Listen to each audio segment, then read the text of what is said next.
Hello there, beautiful people. Welcome back to my channel. I hope you are doing well. It is coming to the end of the year. My loves, and change is in the air. And I'm going to share with you today about exploring change, as well as me sharing a little bit about my journey with anxiety, because that's been something that's really made me focus on my self-care and actually embracing changes that worked well for me. So I'm going to get a little bit personal, but we're going to get into this video.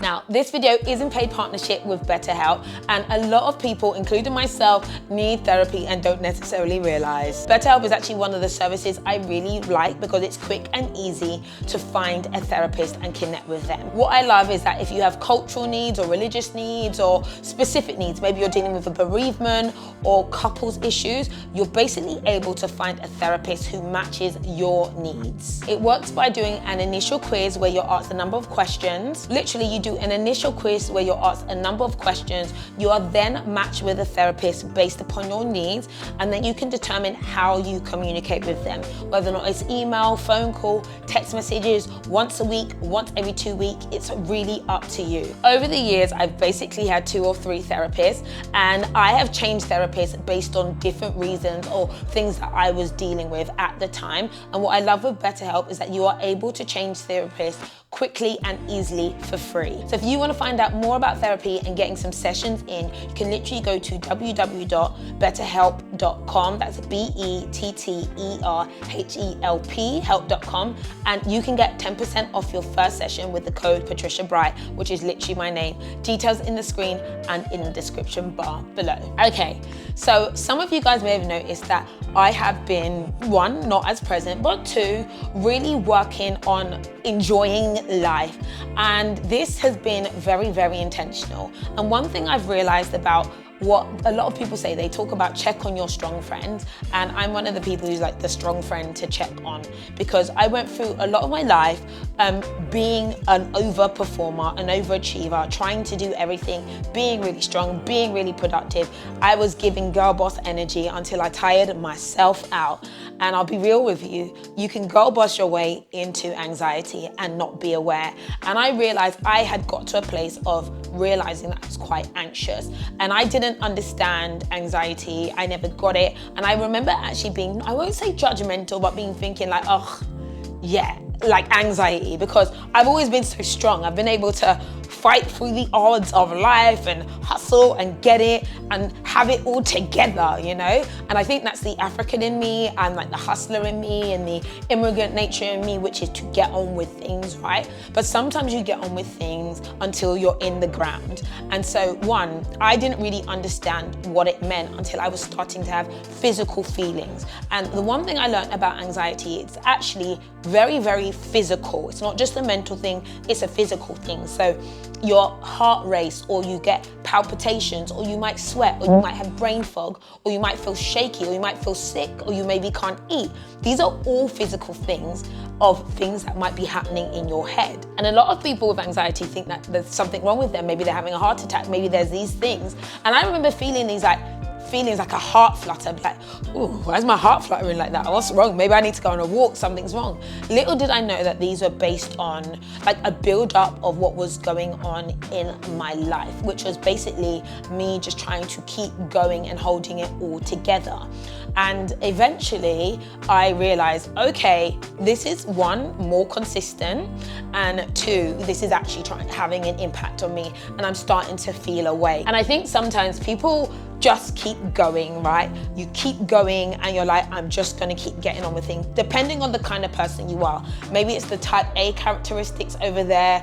Maybe it's the older sister, the person who has to hold on the responsibility. Sometimes you holding on for dear life, but you are actually drowning.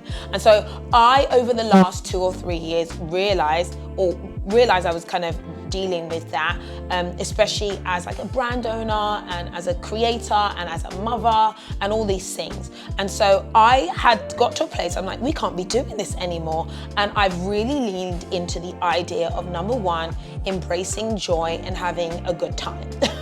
And a good time has been had, because fundamentally life is I want to say life is short, but it's not really short. Life is long, and you want to enjoy life. And so that's something that I've been embracing a lot more from a personal perspective. And I really wanted to inspire like the type A's out there and the people who are like, I've got to have my ish together, especially you younger ones, right? Do not forget enjoyment and to have a good time.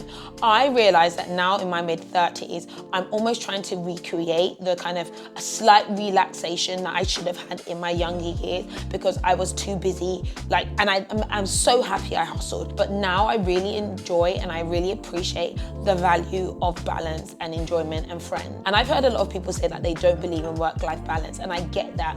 I think if you're someone who's on like a journey of growth or trying to build something, there's going to be seasons of pedal to the metal, right?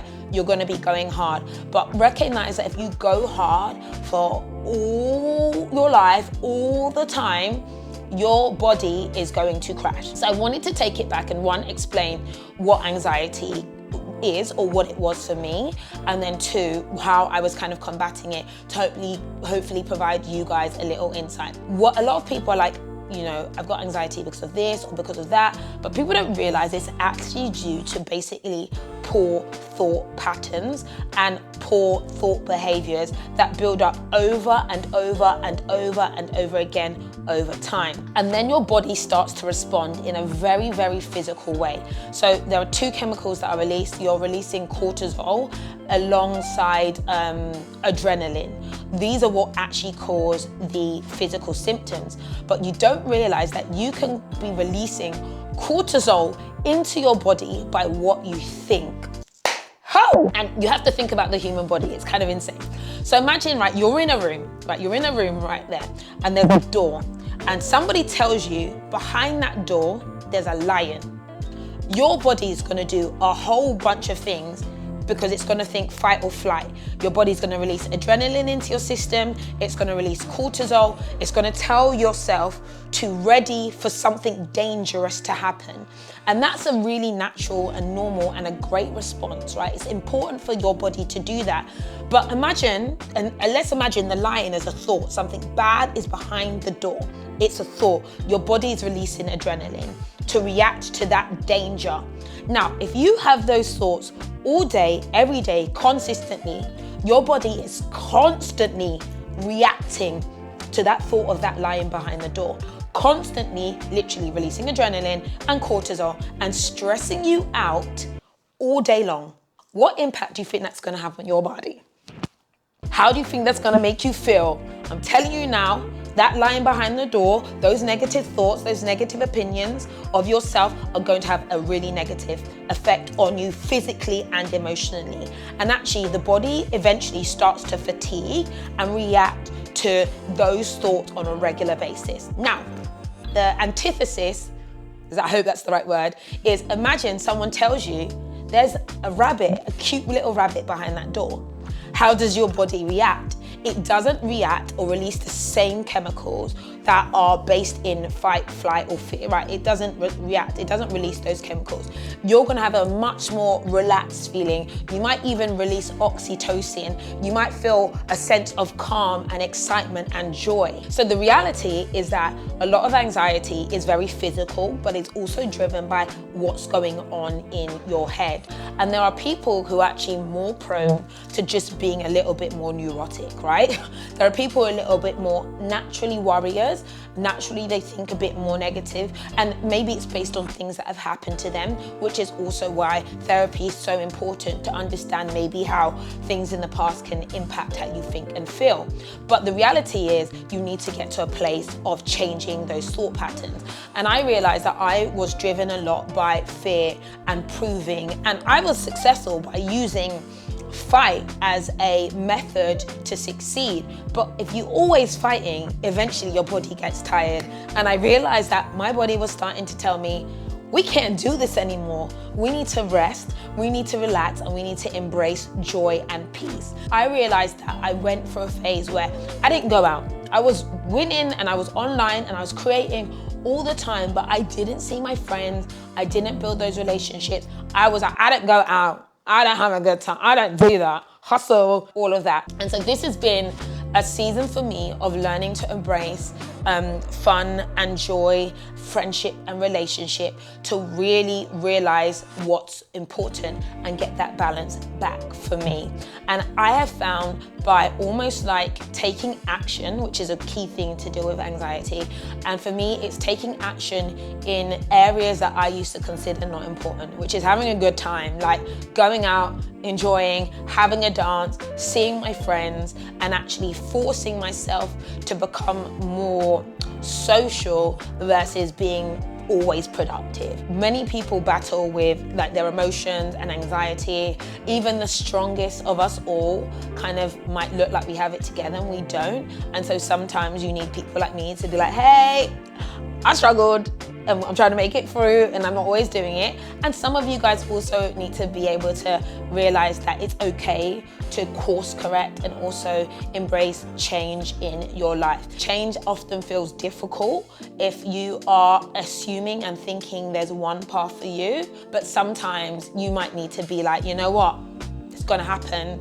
It's not as I planned, it's not as I thought, but here we are, and roll with it, which is where I am. So as those of you who are thinking about December energy and thinking about coming into a new year, I felt like it was important to share my journey in that space and what I've done. And actually what I've done is worked on my thought patterns, if I haven't made it clear.